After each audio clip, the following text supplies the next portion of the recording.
The metallic taste of blood lingered on my tongue as I swiped concealer over the purple bloom beneath my left eye. My bathroom mirror reflected a woman I barely recognized anymore. Pale, hollowed out, moving with the mechanical precision of someone who'd learned to exist in survival mode. The fluorescent light overhead flickered, casting shadows that made the bruises look worse, deeper, like ink bleeding through paper. I had exactly 43 minutes before I needed to be at Dante Rinaldi's office downtown.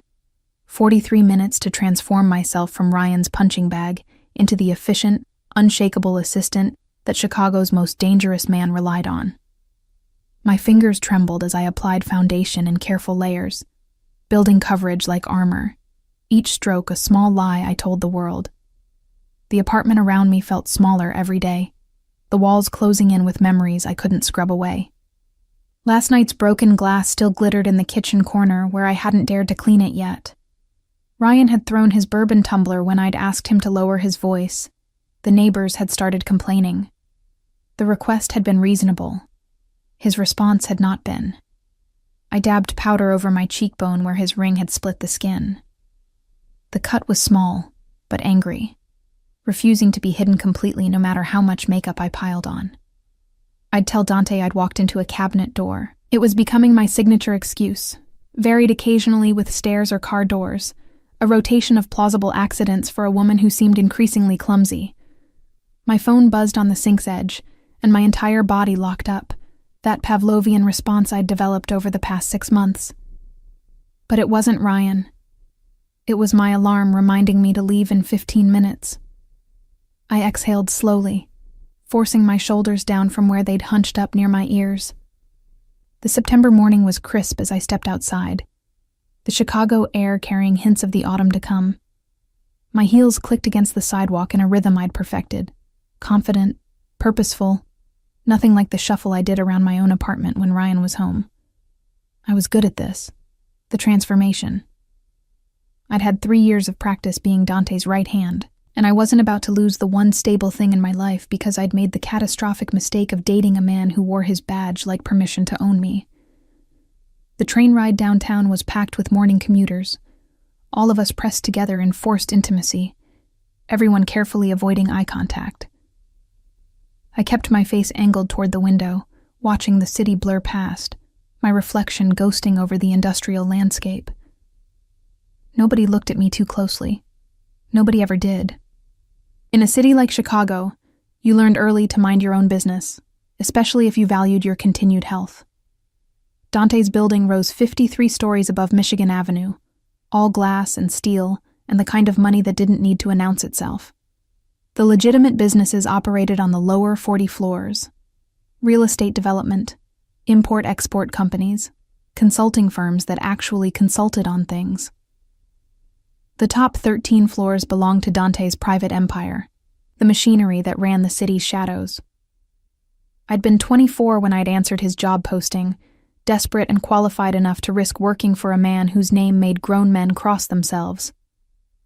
3 years later, I knew more about the inner workings of organized crime than any civilian should, and I'd kept every secret, managed every crisis, organized every clandestine meeting with the kind of discretion that had made me invaluable.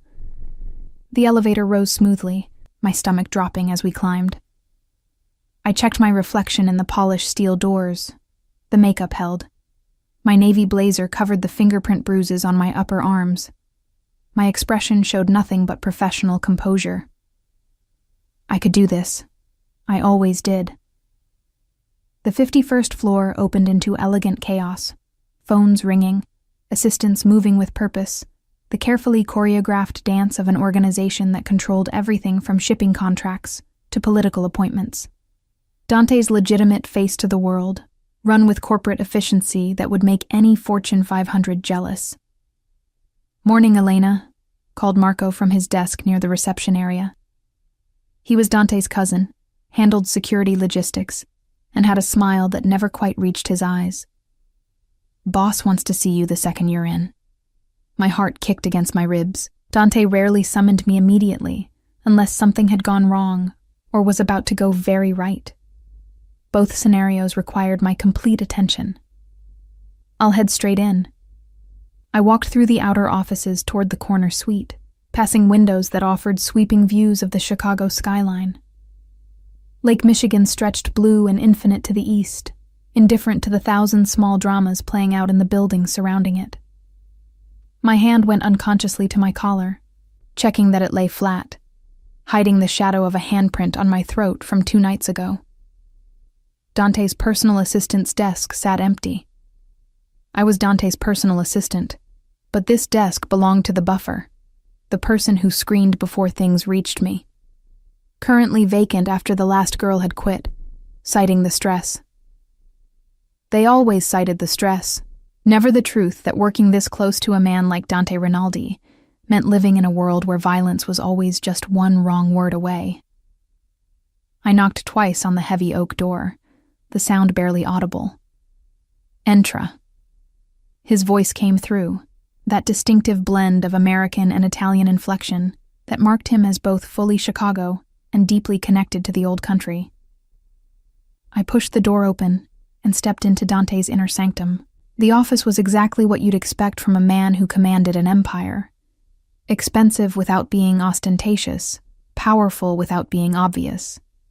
Dark wood, leather furniture, abstract art that probably cost more than my annual salary on the walls. Floor-to-ceiling windows behind his desk framed him against the city he controlled. Dante Rinaldi sat reviewing documents, his dark hair perfectly styled in that slicked-back way that made him look like he'd walked out of a 1940s film about beautiful, dangerous men. He was 34, devastatingly handsome in the way that sharp angles and dark eyes could be devastating, dressed in a charcoal suit that had definitely been tailored on Savile Row. His fingers, I'd always noticed his hands, strong and elegant, capable of signing contracts or breaking bones with equal efficiency, drummed against the desktop in an irregular pattern that meant he was thinking through something complex. He didn't look up immediately, which gave me a moment to breathe, to settle my racing heart, to prepare whatever face I needed to wear for whatever crisis he was about to hand me. "The Castellano meeting has been moved to Thursday," I said, diving straight into business, keeping my voice level and professional. "The alderman confirmed for lunch tomorrow. The shipment from Elena." My name stopped me mid-sentence, the way he said it. Quiet, careful, like he was defusing a bomb. "Look at me." Every muscle in my body tensed. This was the moment I'd been dreading, the inevitable collision between the life I hid and the life I lived here. I kept my face angled slightly away, letting my hair fall forward to shield the worst of the damage. "I asked you to look at me." Not a request. Dante Rinaldi didn't make requests. I lifted my chin and met his gaze, watching as his dark eyes traveled across my face with the same meticulous attention he gave to contracts that determined whether competitors lived or died. I saw the exact moment he registered the bruises. His expression didn't change, not exactly. But something behind his eyes went absolutely cold. The silence stretched between us, heavy and dangerous. Outside, the city continued its morning rush, oblivious to the way my entire world was tilting on its axis. Dante stood slowly, moving around the desk with the deliberate grace of a predator who'd just identified prey. He stopped in front of me, close enough that I could smell his cologne, something expensive and woodsy that probably had a name I couldn't pronounce. His hand came up and I flinched before I could stop myself, that reflexive fear response I'd developed, but he just waited until I stilled before his fingers, surprisingly gentle, tilted my face toward the light. "How long?" 2 words that weren't a question. It's not." My carefully constructed lies evaporated under his scrutiny. "I fell. On the stairs. It looks worse than it is." His jaw tightened almost imperceptibly. "Try again." "Dante, I'm fine. It was clumsy of me, but—" "Elena." He said my name like he was testing its weight, like he was deciding something. His thumb brushed carefully along my cheekbone, just below where the worst bruise darkened my skin. I have known you for 3 years. You don't fall. You don't stumble. You move through this office like you were born to navigate chaos, and suddenly you're showing up looking like someone used you as a punching bag. My breath caught. He was too close, seeing too much, his attention a spotlight I couldn't escape. "Tell me it was him," Dante said, his voice dropping to something quiet and absolutely lethal, "and I'll end it today." The promise hung in the air between us, and I knew with complete certainty that he meant it. Dante Rinaldi didn't make idle threats. If I gave him Ryan's name, Ryan would disappear into the kind of solution that involved shallow graves and concrete foundations. Part of me, the part that still flinched at loud noises and slept with a chair against the bedroom door, wanted exactly that. But the other part, the part that had somehow survived this long, knew that if Dante intervened, if he made Ryan disappear, I'd be implicated. I'd be the reason. I'd be trading one nightmare for another, owing a debt to a man who collected debts the way museums collected art. "I fell," I repeated, forcing steadiness into my voice. "The stairs in my building are poorly lit. It was stupid, but it was just an accident." Dante studied me for a long moment, and I could see him processing the lie, cataloging it, filing it away for future reference.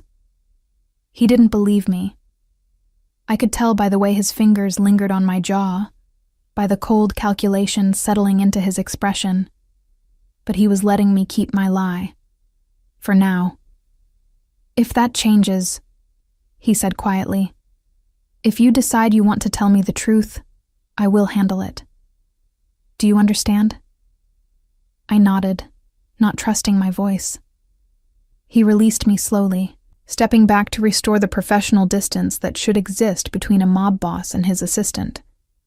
But something had shifted in the room. Some invisible line had been crossed, and we both knew nothing would be quite the same. "The Castellano meeting," he said, returning to business as if the last 5 minutes hadn't happened. "Prepare the usual security protocols." I nodded again, grateful for the return to familiar territory, to the work that had always been my refuge.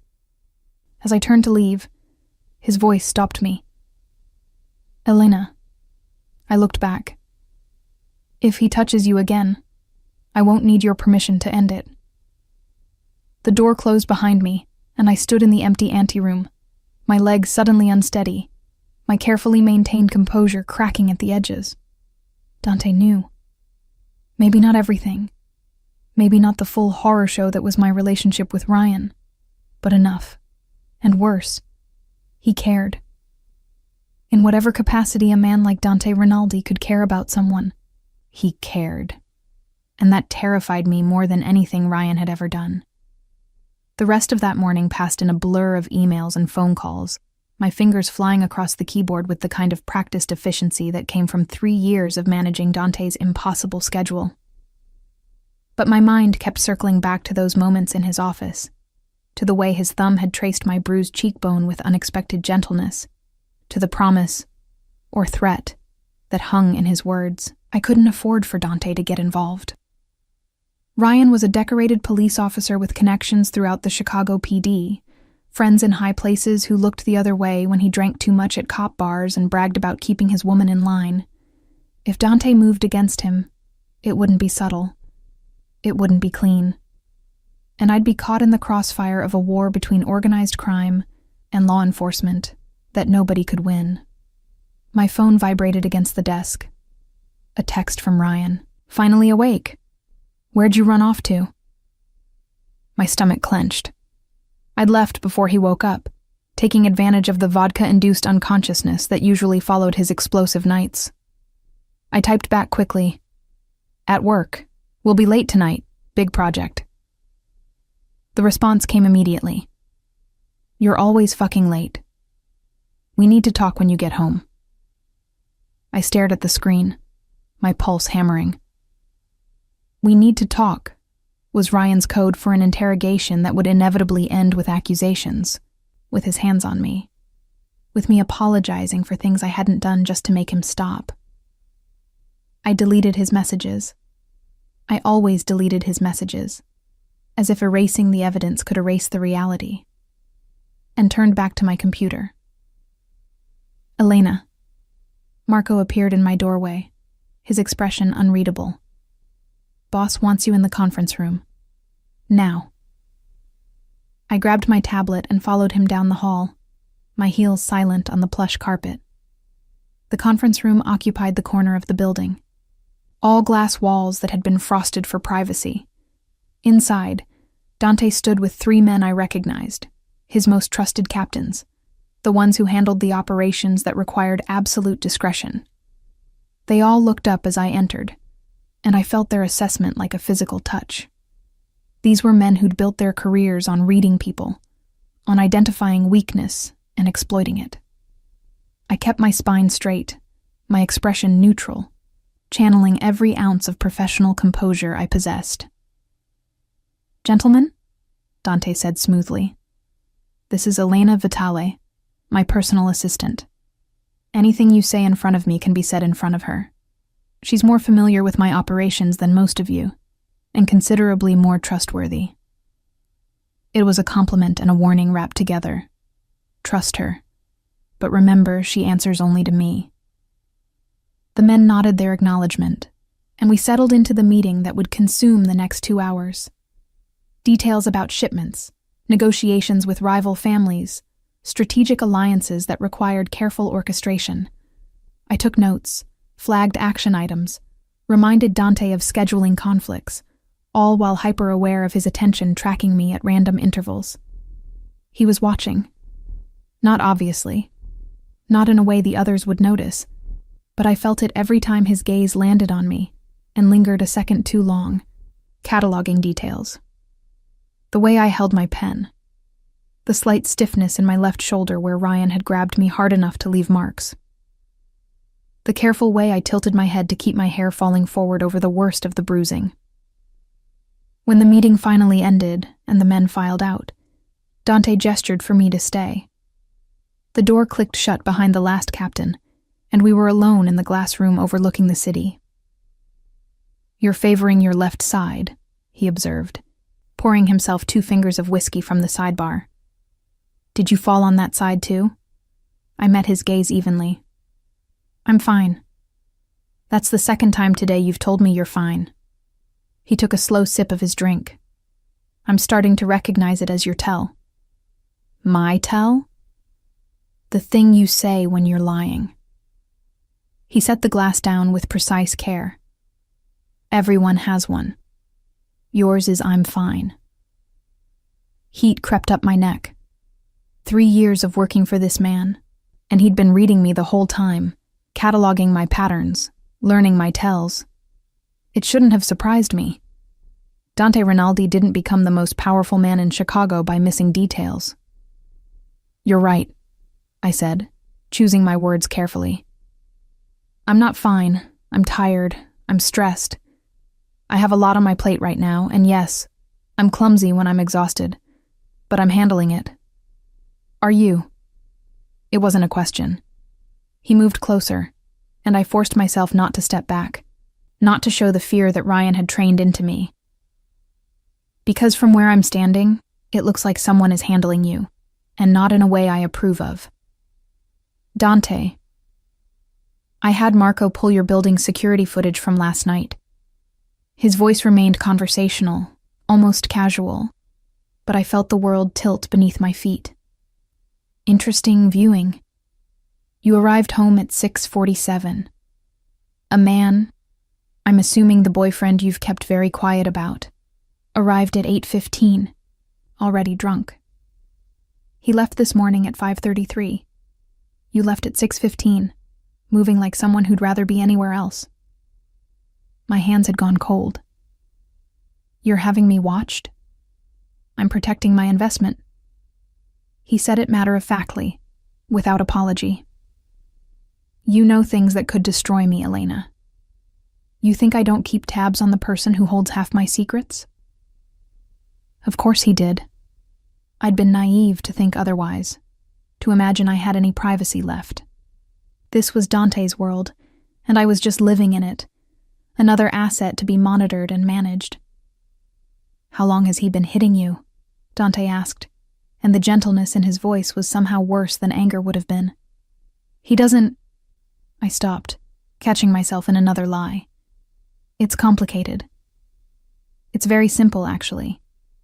He was close enough now that I could see the gold flecks in his dark eyes, could smell the whiskey on his breath. "He hurts you. I make him stop. That's the beginning, middle, and end of this story." "He's a cop," I said, the words tumbling out in a desperate rush. "He has friends, connections, people who would ask questions if he disappeared. You can't just make this go away, Dante. It would come back on you, on the organization. I'm not worth that risk." Something dangerous flashed across his face. "Let me be very clear about something, Elena. I decide what risks are worth taking. I decide who matters and who doesn't. And you?" His hand came up, fingers curling gently around the back of my neck in a gesture that was both possessive and protective. "You matter." I couldn't breathe. The room felt too small, the air too thin. This was a complication I absolutely could not afford. Dante Rinaldi was my boss, nothing more. He couldn't be anything more, because the second this became personal, the second I let myself rely on him, I'd be trading one cage for another. "I should get back to work," I whispered. "The Castellano contracts need review before tomorrow." He held my gaze for another heartbeat, then released me, stepping back to restore the professional distance. "Fine. But Elena?" I paused at the door. "This conversation isn't over. Not by a long shot." I spent the afternoon buried in contracts and correspondence, trying to lose myself in work the way I always had. But every time my phone buzzed with another message from Ryan, "Where are you? Why aren't you answering? You better not be ignoring me," my concentration shattered, reformed, shattered again. By 5 o'clock, my hands were shaking too badly to type. I stared at my computer screen, the words blurring together, Ryan's latest text glowing malevolently.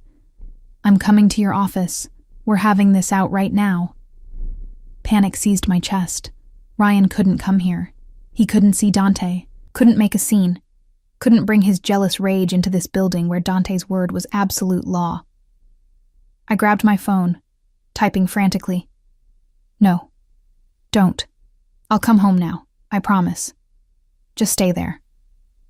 The typing indicator appeared, disappeared, appeared again. Then, "You have 1 hour." I grabbed my bag and coat, my movements jerky with adrenaline, and practically ran for the elevator. I needed to get home before Ryan decided to make good on his threat.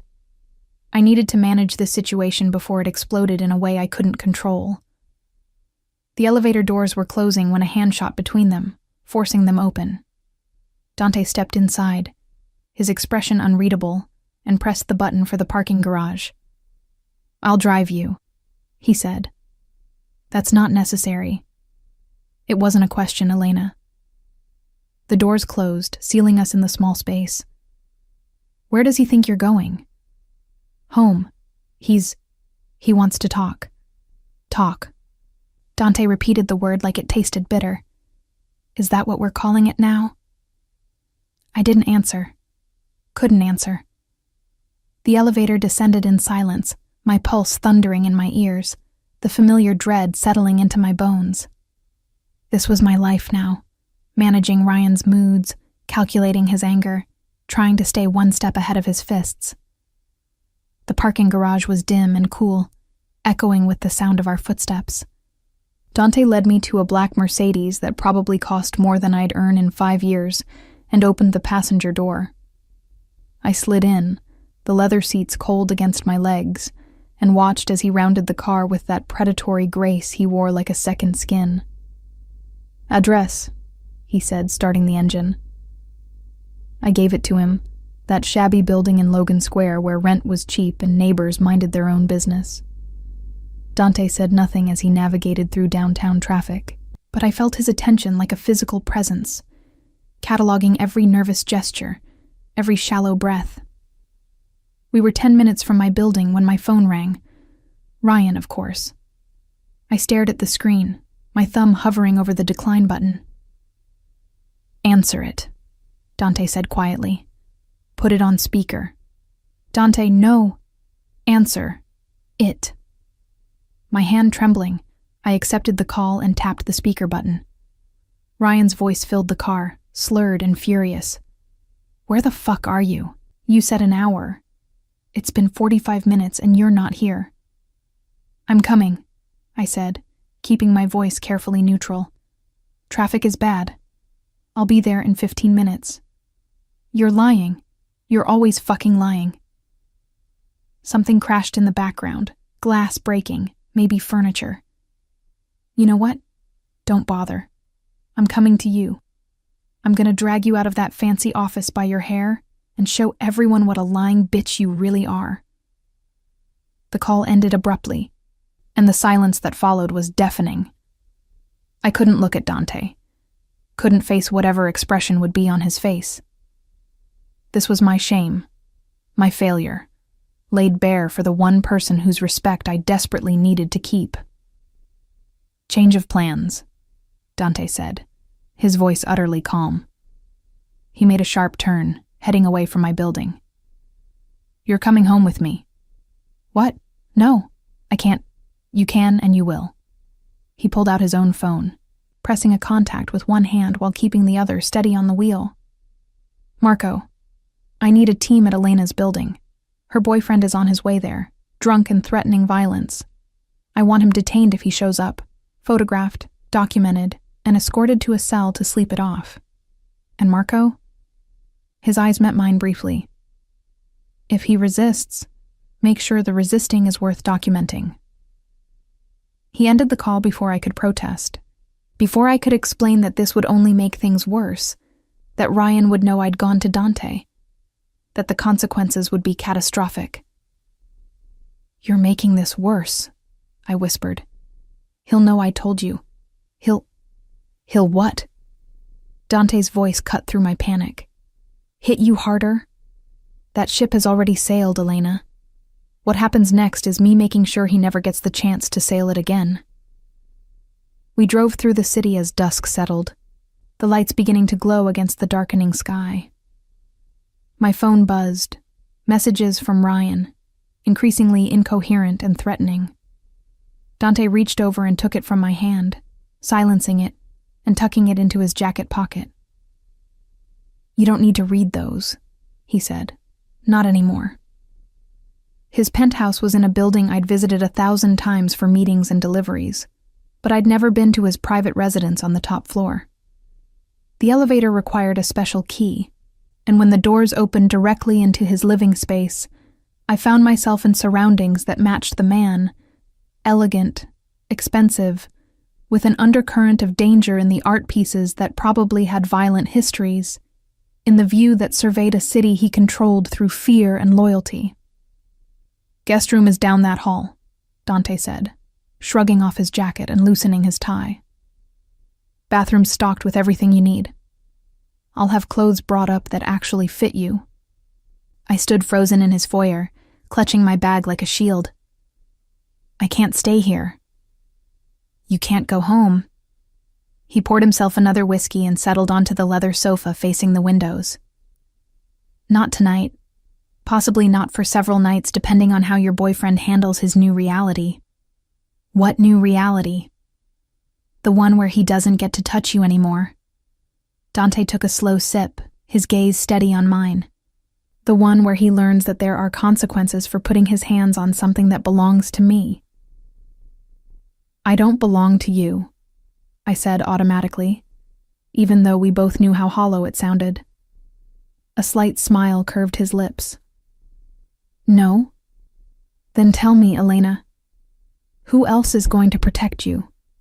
Who else even knows? You've been hiding this for months, maybe longer, suffering in silence because you're afraid.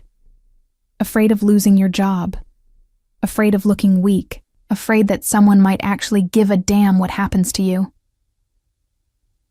His words cut too close to truth, exposing the raw fear I'd wrapped in lies and long sleeves.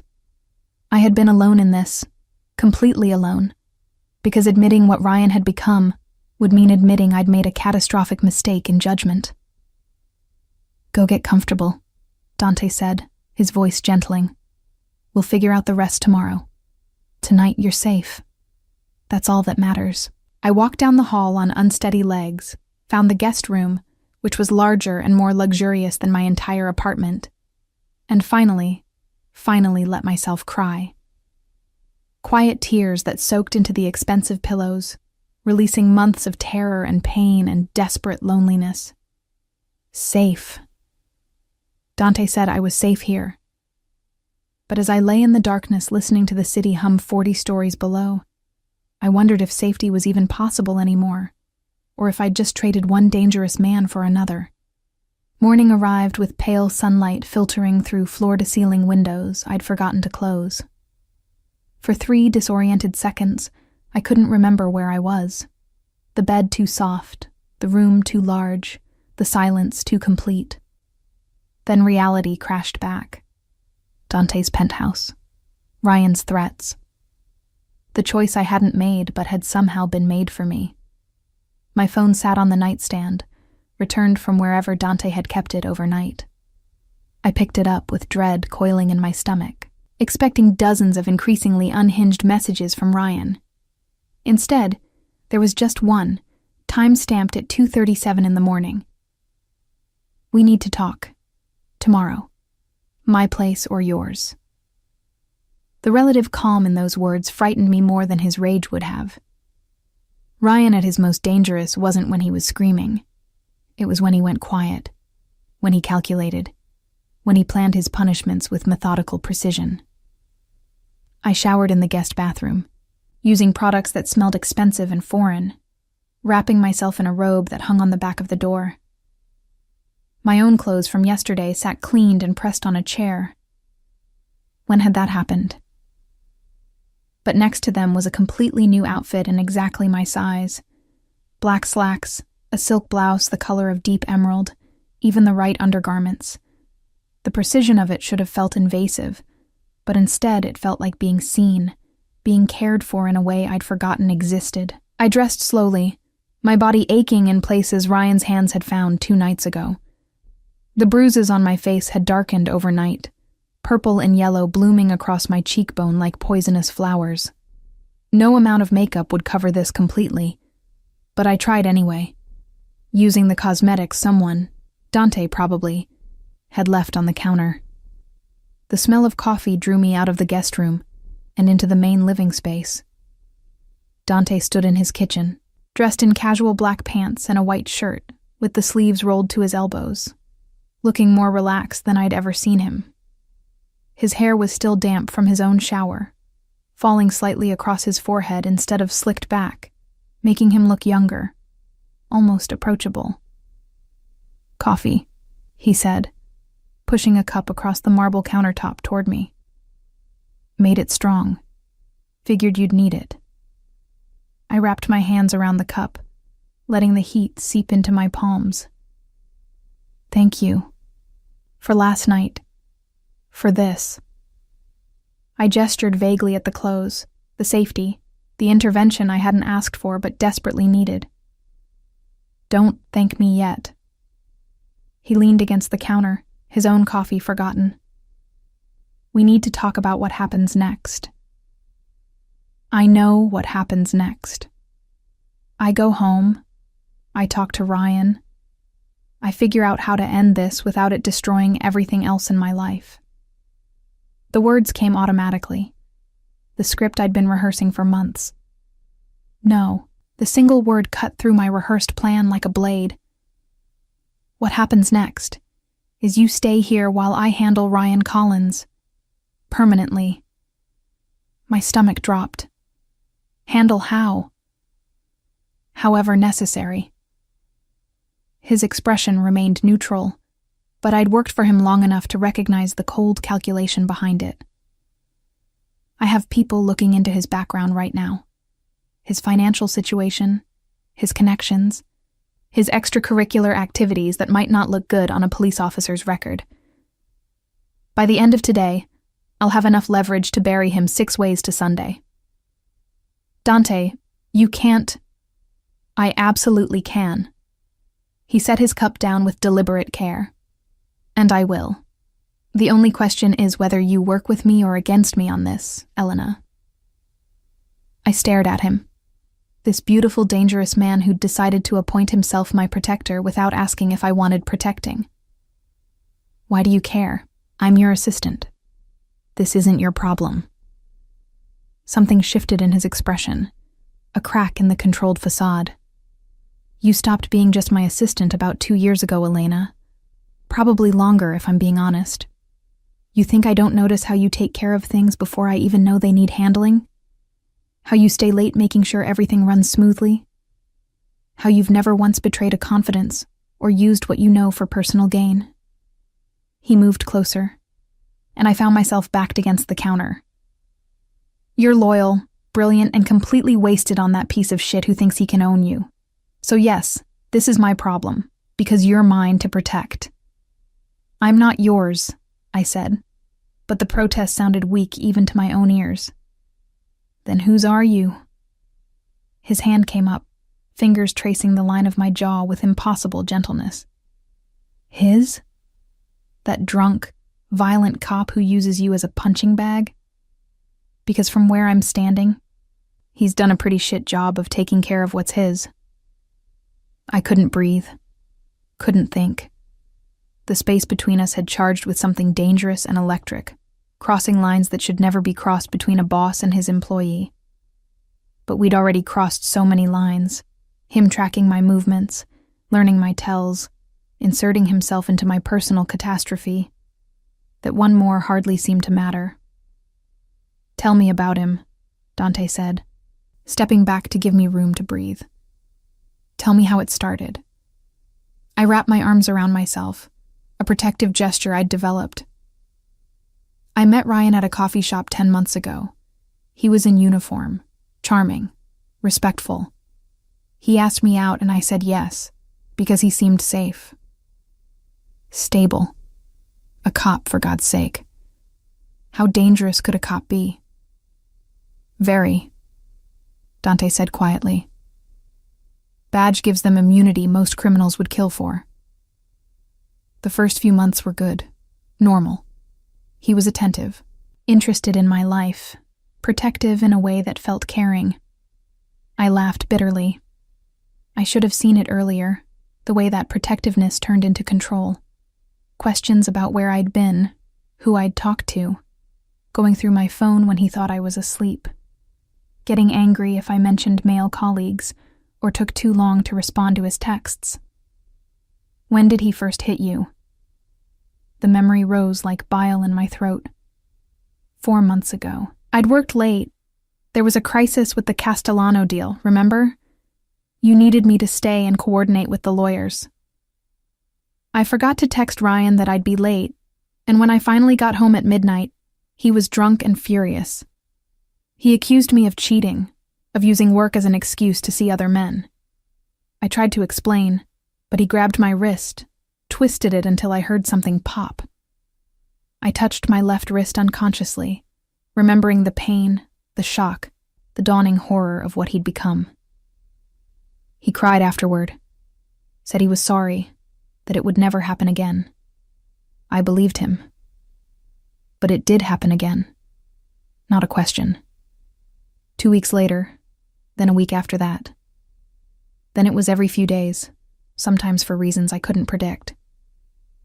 Wrong dinner, wrong tone of voice, looking at him wrong.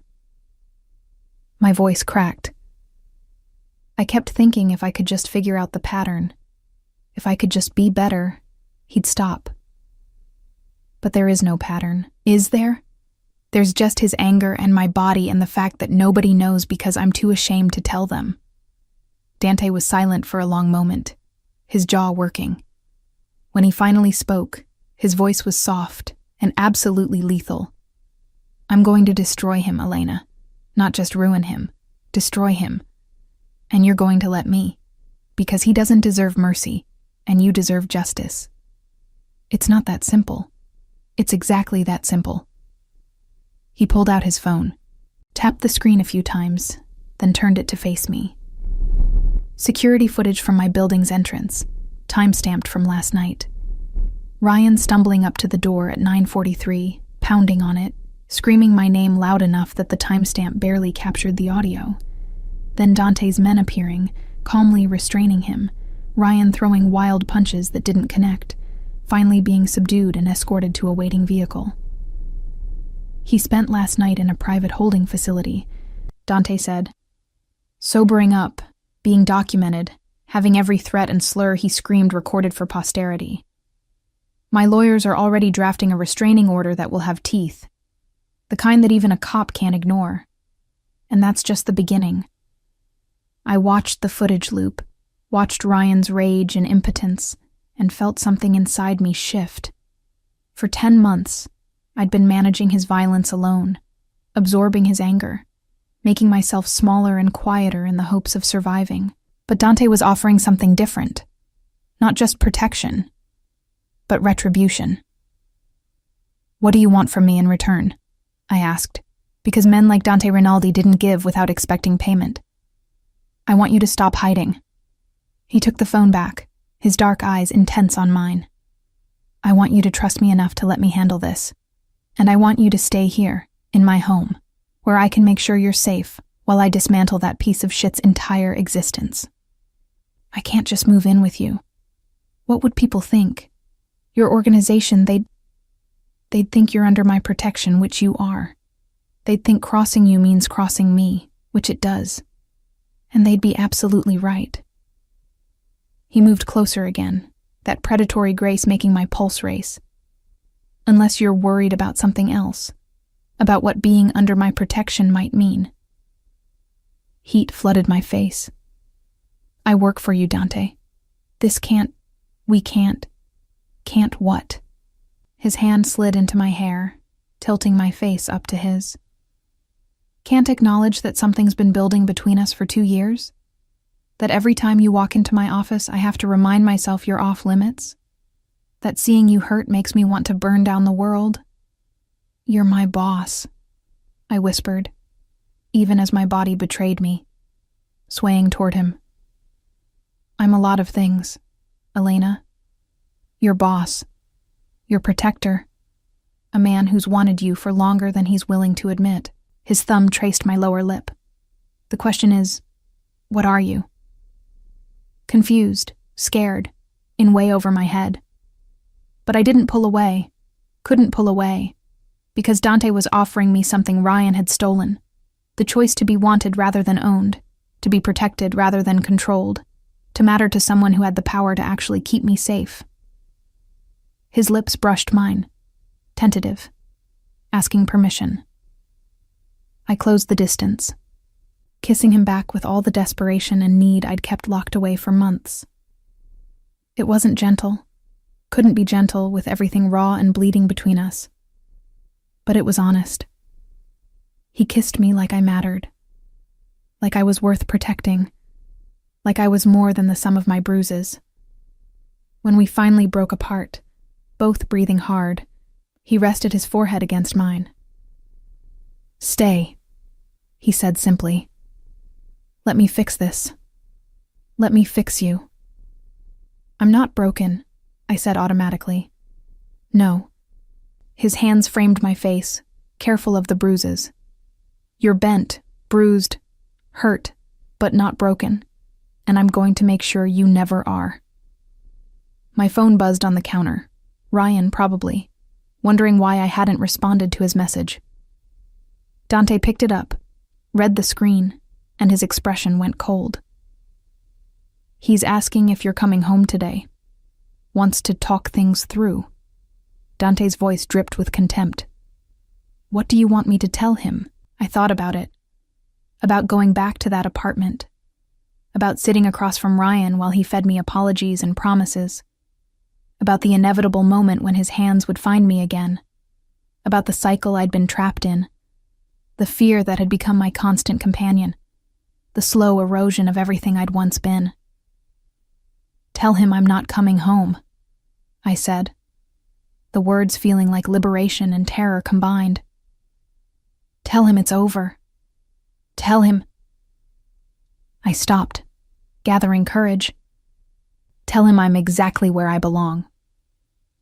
Dante smiled, fierce and proud, and typed out a message I couldn't see. When he hit send, he powered the phone down completely and set it aside. "He'll escalate," I warned. "He won't just let this go." "I know." Dante pulled me against his chest, his arms solid and safe around me. "But he's going to learn something very important about threatening what's mine. It comes with consequences he can't imagine and won't survive." I leaned into him, letting myself, just for a moment, believe in the safety he promised. Outside, the city woke fully to the morning. 9 million people going about their lives, unaware that mine had just fundamentally shifted. I'd walked into Dante's penthouse as a woman fleeing violence. I might walk out of it as something else entirely, someone protected, claimed, valued, or I might not walk out at all. Might stay exactly here, in the eye of this particular storm, and let Dante Rinaldi reshape my world in his image. The thought should have terrified me. Instead, it felt like the first real breath I'd taken in months. The next 3 days existed in a strange suspension of reality. I lived in Dante's penthouse, worked from his home office, which he'd immediately equipped with everything I needed to manage his empire remotely, and tried not to think about the implications of sleeping under the same roof as a man who declared me his to protect. Dante worked with surgical precision, dismantling Ryan's life piece by careful piece. I watched from the periphery, horrified and fascinated by the efficiency of it. Financial records appeared documenting gambling debts Ryan had hidden from everyone. Internal Affairs received anonymous tips about evidence tampering on old cases.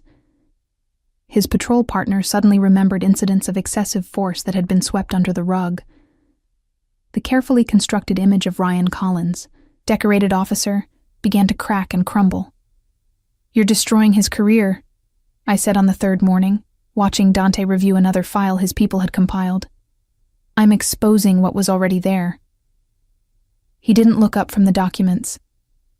"He did this to himself, Elena.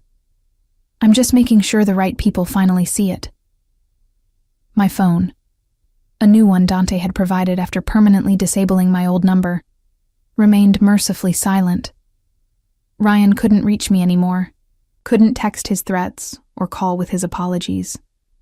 The silence should have brought relief.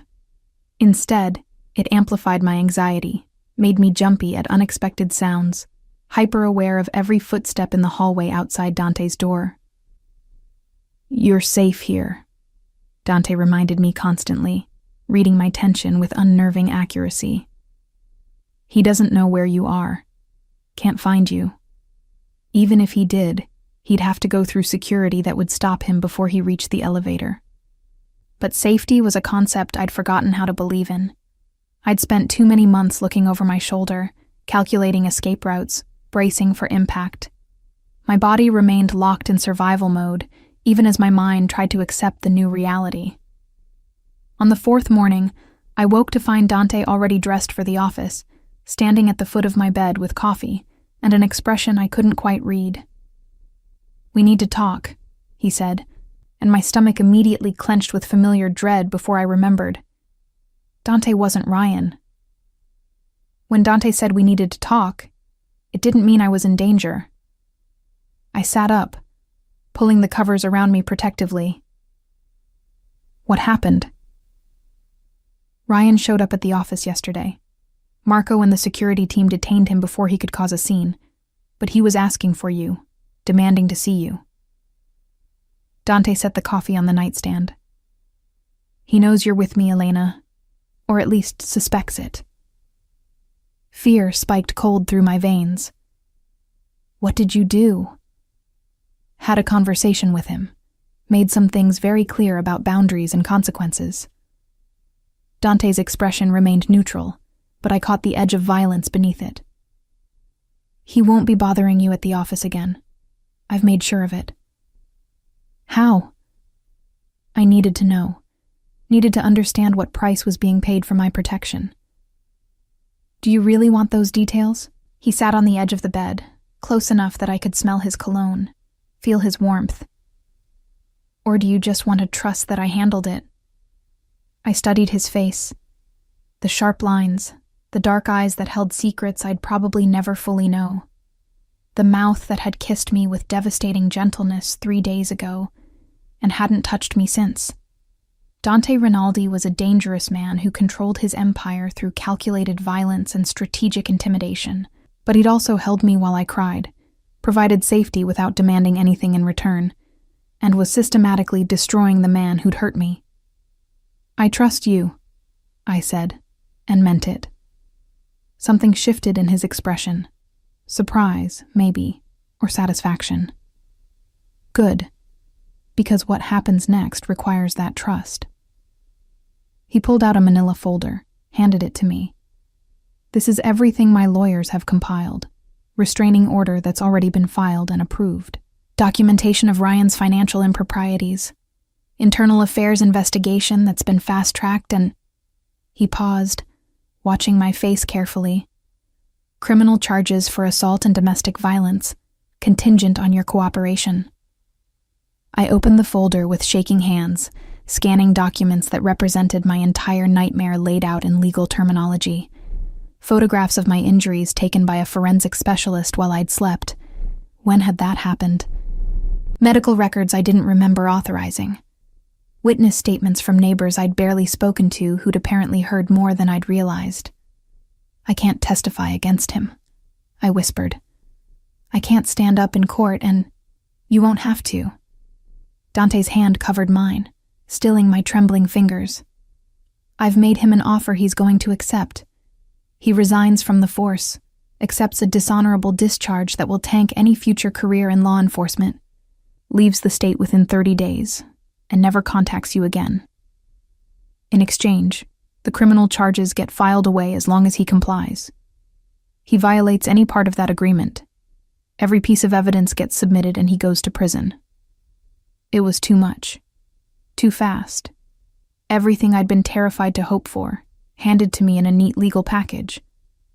Why would he agree to that? Because the alternative is worse. Dante's voice went cold. Much worse, and I made sure he understood exactly how much worse it could be. I closed the folder, my mind reeling. So that's it? He just disappears and I'm free? Free. Dante repeated the word like he was testing it. Is that what you want, Elena? Complete freedom? Because I can arrange that too. New identity, relocation, enough money to start over somewhere far from here. You'd never have to see Ryan or me again. The offer hung between us, genuine and terrifying. Dante was giving me a choice. Real freedom versus whatever this was that had been building between us for 4 days of living in close quarters, of shared coffee and late-night conversations, of his fierce protectiveness and my growing dependence on it. Is that what you want? I asked, turning the question back on him. For me to disappear? No. The single word came swift and certain. But what I want doesn't matter if it's not what you want. I studied him, this complicated, dangerous man who'd inserted himself into my life and refused to let me drown alone. What do you want, Dante? I want you to stay. He said it simply, without the pretty words or promises men usually offered. Here, with me. Not just as my assistant, though you're damn good at that, but as... He paused, searching for words. As whatever you're willing to be. I can give you protection, resources, a life where you never have to fear anyone putting their hands on you again. But I can't promise you easy, Elena. My world isn't easy. It's dangerous and complicated, and there are always enemies at the gate. But you'd be safe. With me, you'd always be safe. It wasn't a declaration of love. Dante Rinaldi probably didn't do declarations of love. But it was honest, and it was offered without conditions beyond my willingness to accept it. I want to stay, I heard myself say. the words coming from some deep place I'd kept locked away. But I need to know. Is this about possession for you? About owning me the way Ryan wanted to own me? Dante's expression hardened. I am nothing like that piece of shit. Nothing. When I say you're mine to protect, I mean protect, not control. You want to work? Work. Want your own space? I'll buy you a place. Want to leave? The door's not locked. The difference between me and him is that I don't need to break you to keep you. I'd rather you stay because you choose to, not because you're afraid of what happens if you don't. And if I choose wrong? The question escaped before I could stop it. If I stay, and this becomes another nightmare I can't escape? He leaned forward, his hands framing my face with that careful gentleness that undid me every time. Then you leave, and I let you, no matter how much it costs me. That's the promise, Elena. You'll always have a choice with me. Always. I believed him. Maybe I was a fool for believing him, for trusting a man whose business was built on violence and intimidation. But in 4 days, Dante had shown me more respect and genuine care than Ryan had in 10 months. He'd seen me at my absolute worst, bruised, terrified, broken down, and instead of exploiting that vulnerability, he'd protected it. Okay, I whispered. I'll stay. His smile was fierce and triumphant, and then he was kissing me again, deeper this time, more certain. His hands slid into my hair, careful of the fading bruises, and I kissed him back with all the desperation and hope tangled together in my chest. This was dangerous, falling for a man like Dante Rinaldi. But staying with Ryan would have killed me, and being alone terrified me almost as much. At least with Dante, I'd chosen the danger. At least with him, I knew what I was getting into. When we broke apart, both breathing hard, he pressed his forehead to mine. I need to go to the office today. Important meeting I can't reschedule. Come with me. I haven't been back since... I stopped, swallowing hard. Since the morning I'd walked in with bruises, Ryan had left, and Dante had seen through all my lies. I know, but you can't hide forever, and people need to see that you're under my protection now. Send a message to anyone who might think about using you to get to me. His thumb traced my cheekbone. Plus, I work better when you're there. You organize the chaos in ways nobody else can. The normalcy of it, returning to work, to the routine that had been my refuge, called to something in me. I'd spent 4 days in this penthouse sanctuary, but I couldn't hide here forever. Eventually, I'd have to face the world again, and doing it with Dante beside me felt safer than doing it alone. Okay, I agreed. I'll come with you. Walking into Dante's office building felt like returning to a crime scene. Everything looked the same. The marble lobby, the elevator bank, the familiar faces of security personnel. But I felt fundamentally changed. The last time I'd been here, I'd been a woman hiding bruises and terror beneath professional composure. Now I was. What exactly? Dante's assistant still, yes, but also his... What? Girlfriend seemed too simple. Protected asset too cold. Something in between. Something undefined and dangerous. The elevator ride to the 51st floor felt longer than usual. Dante's presence beside me both comforting and charged with electricity. He'd dressed me that morning in clothes from the new wardrobe that had appeared in the guest room. Tailored black slacks and a silk blouse in deep burgundy that somehow made me look powerful instead of vulnerable. The bruises on my face had faded enough that makeup covered most of them, though I caught myself touching my cheekbone occasionally, checking that the concealer held. Stop, Dante said quietly, taking my hand and lacing his fingers through mine. You're perfect. Let anyone try to say otherwise. The doors opened to the controlled chaos of the executive floor, and I felt every eye turn toward us. Not obviously, these were people trained in discretion, but I felt their attention like physical touch. Dante Rinaldi arriving with his assistant, holding her hand, sending a message clearer than any announcement. She's with me now. Marco looked up from his desk near reception, his expression carefully neutral, but his eyes sharp with calculation. Boss, Elena. He nodded to each of us. The Castellano people are already in conference room 2. They arrived early. Let them wait. Dante's tone brokered no argument. Elena needs to get settled in her office first. Make sure nobody bothers her unless it's an emergency. My office, the small space adjacent to Dante's private suite where I'd spent 3 years managing his impossible schedule, looked exactly as I'd left it. The coffee cup I'd abandoned that last morning still sat on my desk, the lipstick stain on the rim a ghost of who I'd been. I set my bag down carefully, overwhelmed by the familiar surroundings, by the normalcy of returning to work. You okay? Dante appeared in the doorway, watching me with that unsettling attention that missed nothing. I don't know, I admitted. It feels strange being back. Like I should be different somehow, but everything here is exactly the same. You are different. He moved into the office, closing the door behind him. But that's not a bad thing, Elena. Different doesn't mean broken. A knock interrupted whatever I might have said. Marco's voice came through the door. Boss, the Castellanos are getting restless. Dante sighed, pressing a quick kiss to my forehead. Work. Always work. He turned back at the doorway. Join me in 30 minutes? I want you in this meeting. I nodded, already pulling up my computer to review what I'd missed in 4 days of absence. Email had piled up, dozens of messages requiring responses, scheduling conflicts that needed resolution, the endless administrative machinery that kept Dante's empire running smoothly. I fell into the rhythm of it gratefully, letting work provide structure to the chaos of my personal life.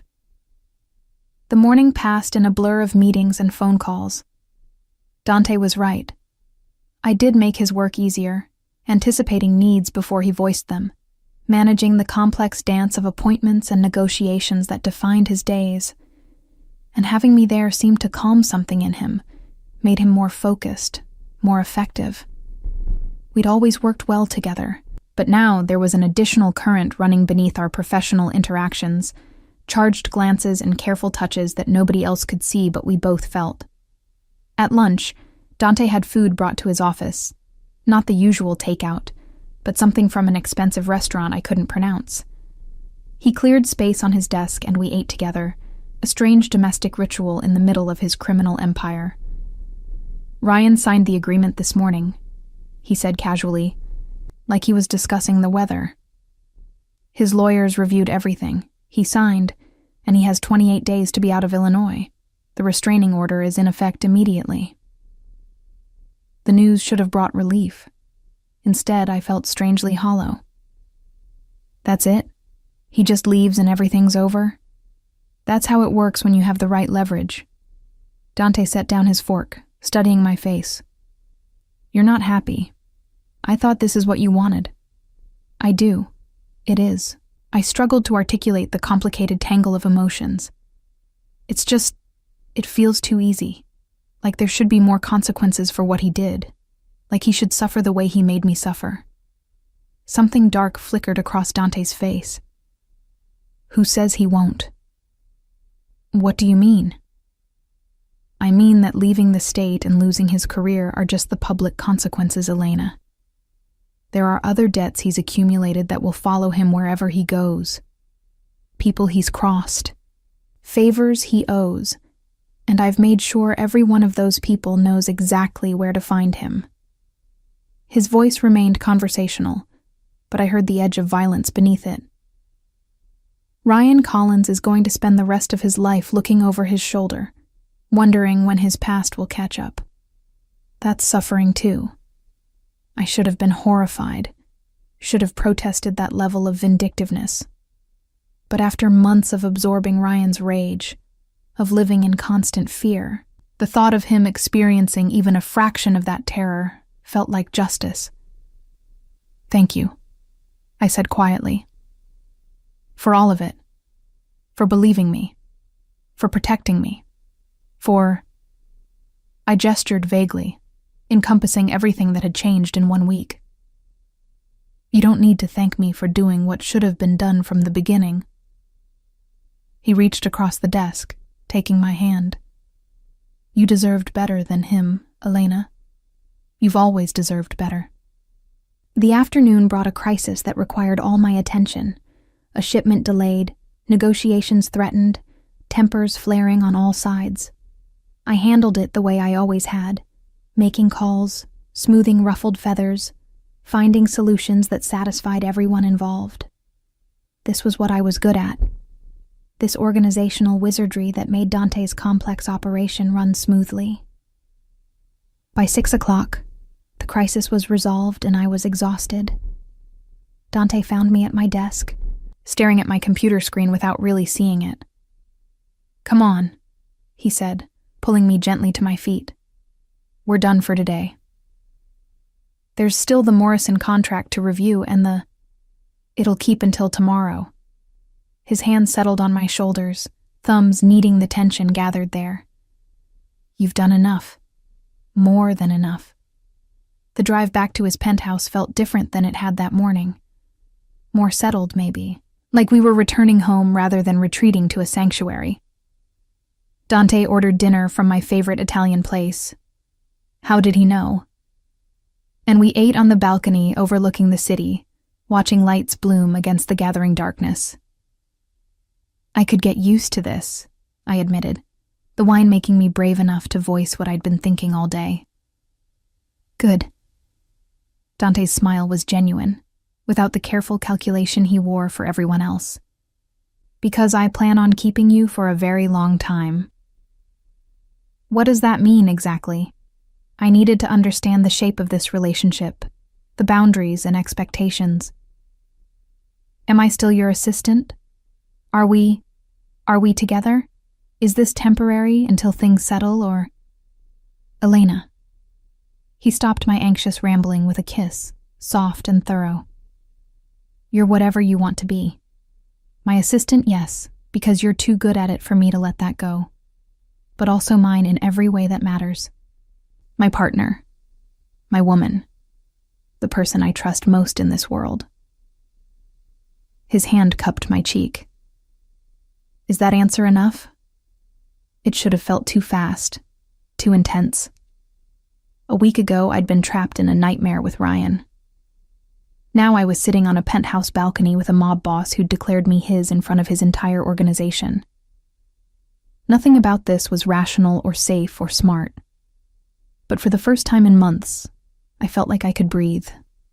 Like I wasn't constantly calculating danger, measuring the distance to exits, bracing for impact.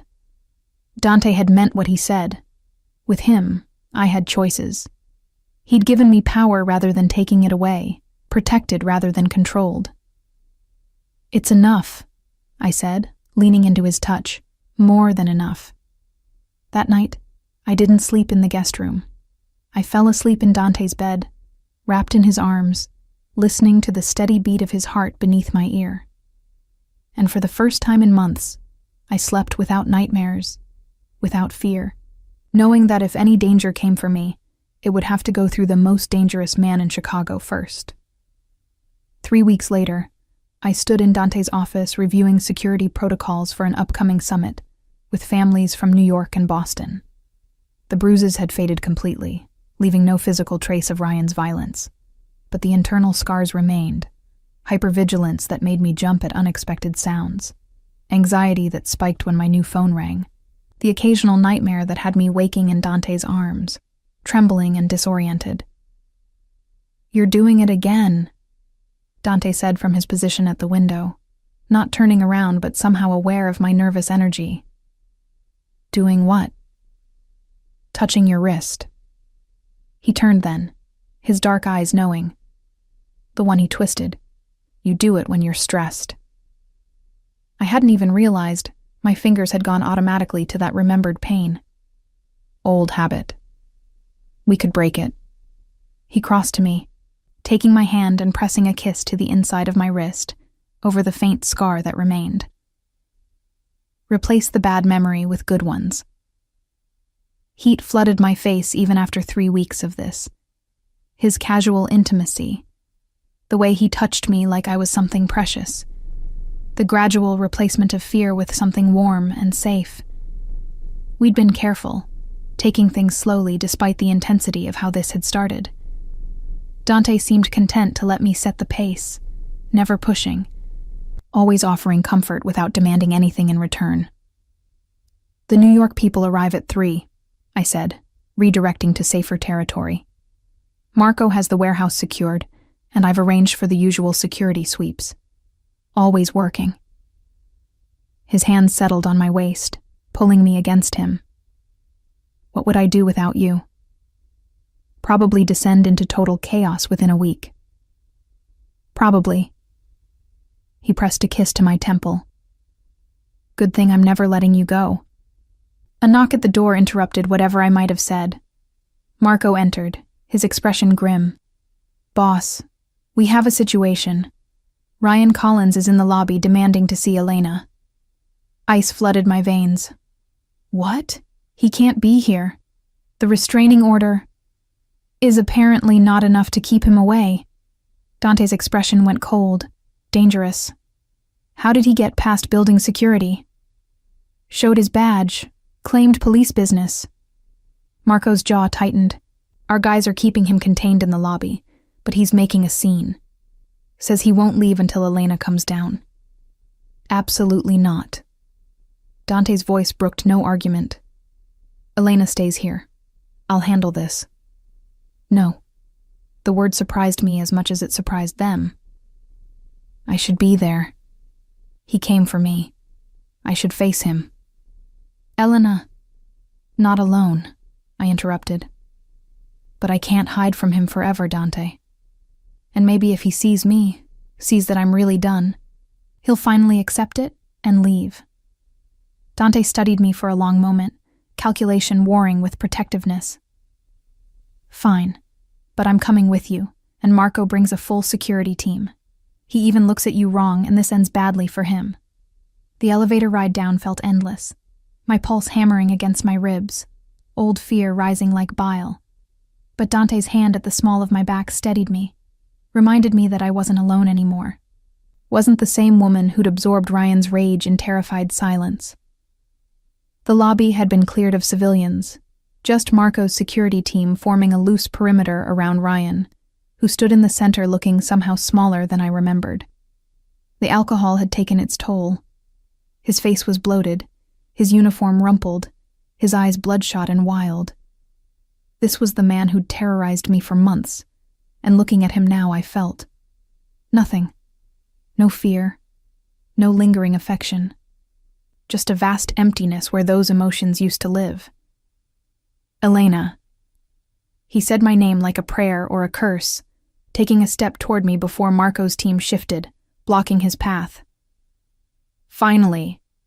I've been trying to reach you for weeks. You changed your number. Your apartment's empty. I had to come here because you left me no choice." "You had a choice," I said, my voice steadier than I expected. "You chose to hit me. Repeatedly. For months. That killed whatever we had, Ryan." I was stressed. The job, the pressure. You know how it is. But I've been sober 3 weeks now. Clean. I'm seeing a therapist. I can change, Elena. I can be better. Just give me another chance. It was the speech I'd wanted to hear months ago. The promises that would have made me stay, despite every warning sign. Now they rang hollow, too little and far too late. "No," I said simply. "I'm done. We're done. You signed the agreement, Ryan. You have 3 days left to be out of Illinois. Stick to that, and we never have to see each other again." His expression twisted, rage breaking through the veneer of contrition.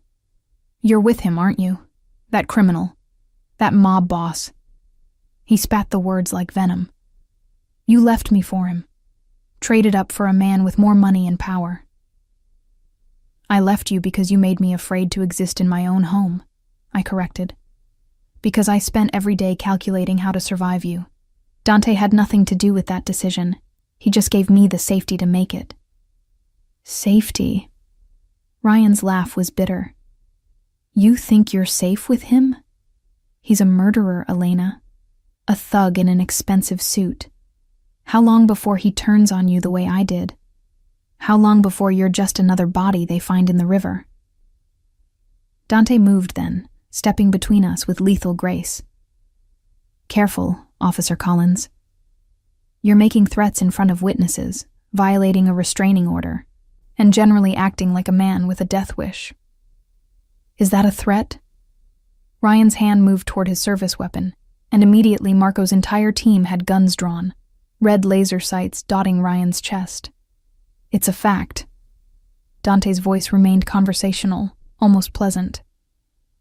You're in my building, harassing my woman, carrying a weapon you're not authorized to draw. The only reason you're still breathing is because Elena asked me to let you walk away. But that consideration only extends so far. Ryan's gaze moved between the weapons trained on him, the cold calculation in Dante's expression, the complete lack of fear in my face. Whatever he'd hoped to accomplish by coming here, he'd failed spectacularly. You'll regret this, he said, directing it at me. Both of you. I have friends, connections. I can make your life hell. You had friends, Dante corrected. Past tense. Funny thing about connections. They evaporate when you become a liability. Your former colleagues want nothing to do with you now. The internal affairs investigation found some very interesting discrepancies in your record. And the Bratva, you remember them, don't you? The Russian organization you tried to play against my family. They're very interested in having a conversation with you about loyalty. Ryan's face went ashen. You set me up. I exposed what was already there. Dante's smile was cold. Every bad decision, every corner you cut, every dirty dollar you took. All I did was make sure the right people knew where to look. The consequences? Those are all yours, Officer Collins. 2 uniformed police officers entered the lobby. Real cops, not Ryan's bought friends. Marco must have called them while we were upstairs. Ryan Collins? One of them asked, though it was clearly pro forma. We need you to come with us. There are some questions about your recent conduct that require official answers. Ryan's expression cycled through rage, fear, and resignation. He looked at me one last time, and I saw the exact moment he accepted defeat. I loved you, he said quietly. That has to count for something. It doesn't, I replied, my voice firm. Love doesn't hit. Love doesn't terrorize. Whatever you felt for me, it wasn't love, and I'm done letting you pretend otherwise. The officers escorted him out, his protest fading as the lobby doors closed behind them. Silence settled over the space, broken only by Marco quietly directing his team to stand down. I realized I was shaking, adrenaline draining away and leaving me hollow. Dante's arms came around me immediately, pulling me against his chest. You did good, he murmured into my hair. So good, Elena. You stood your ground, didn't let him manipulate you. I'm proud of you. The words broke something inside me and I cried. Not from fear or pain, but from relief. It was over. Really. Finally over. Ryan was gone, facing consequences for his actions, and I was still standing, stronger than I'd been, braver than I'd thought possible. Take her upstairs, Dante instructed Marco quietly. Cancel my afternoon meetings. I'll join you in a minute. Marco nodded, offering me his arm with unexpected gentleness. Come on, Elena. Let's get you somewhere comfortable. I let him guide me to the elevator, too emotionally exhausted to protest. Behind us, I heard Dante making calls, his voice low and dangerous as he spoke in rapid Italian, ensuring, I suspected, that Ryan's departure from Illinois would be expedited, that every remaining connection he had would be severed, that his new life, wherever he ended up, would be exactly as miserable as he deserved. Upstairs, I collapsed onto the sofa in Dante's office, accepting the water Marco pressed into my hands. My phone, My new clean phone with its carefully curated contacts sat silent on the desk. No more threatening texts. No more drunken calls. No more walking on eggshells waiting for the next explosion. Dante appeared 20 minutes later, his expression softer than it had been in the lobby. He dismissed Marco with a nod and knelt in front of me, taking my hands in his. "How are you feeling?" "Free," I said, the word emerging with surprised wonder. "For the first time in months, I actually feel free. You are." He pressed a kiss to my knuckles. "He's gone, Elena. Not just geographically. I've made sure he has enough problems following him that he won't have time to think about you. And if he does..." The unspoken threat hung in the air. "Thank you." I squeezed his hands. For everything. For seeing me when I was invisible. For caring when I thought nobody did. For giving me the strength to face him today. "You had that strength all along." He stood, pulling me up with him and into his arms. "I just gave you the space to find it." We stood like that for a long time, wrapped in each other while the city hummed 40 stories below. My old life, the fear, the violence, the desperate survival mode, felt like someone else's story now. This was my reality. Dante's arms, his fierce protection, his quiet certainty that I deserved better. "What happens now?" I asked eventually. "Now?" He pulled back enough to see my face, his thumb tracing my cheekbone where bruises used to bloom. "Now you keep working beside me, making my chaos manageable. You keep living here because you choose to, not because you're afraid. And I keep making sure that nobody ever puts their hands on you again. That's the deal, Elena. Protection, partnership, and as much love as a man like me is capable of giving." "Is that enough?" I asked. Testing. "For you?" "More than enough." His kiss was soft, reverent. "You're more than enough. More than I deserve, probably. But I'm selfish enough to keep you anyway." I smiled against his mouth. "Good.